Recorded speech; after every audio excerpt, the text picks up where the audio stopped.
அடுத்து நம்ம என்ன பார்க்க போகிறோம்னா அணைகள் பற்றின டீட்டெயில்ஸ் தான் பார்க்க போகிறோம். இது 10th சோசியலில் ஜாக்ரஃபியில் யூனிட் 7ல் தான் கொடுத்துருக்குறாங்க.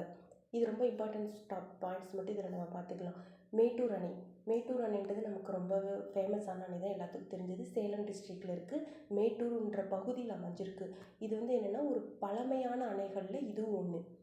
அது மட்டும் அதில் இப்போ போதுங்க. மேட்டூர் அணைனா ஞாபகம் வச்சுக்க வேண்டியது சேலம் மேட்டூர் பகுதியில் அமைஞ்சிட்ருக்குது. மிக பழமையான அணைகளில் ஒன்று போது இருக்குது. அடுத்து பரம்பிக்குளம் ஆழியாறு திட்டம். பரம்பிக்குளம்னு சொல்லிட்டாலே நமக்கு என்ன ஞாபகம் வரும்னா, இது வந்து தமிழ்நாடு கேரளாவோட கூட்டு முயற்சினால் செயல்படுத்தப்படுகின்ற அணை. இது வந்து ஒரு எதிர்கால நோக்கத்தோடு தான் செயல்படுத்திகிட்டு இருக்காங்க இந்த திட்டத்தை வந்துட்டு. எக்ஸாக்டாக இது எங்கே அமைஞ்சிருக்குன்னு பார்த்தோம்னா பழனி டிஸ்ட்ரிக்ட் தாலுக்கா பகுதியில் இது அமைஞ்சிருக்கும். இது மேக்ஸிமம் என்னன்னா 167 மில்லியன் கன அடி.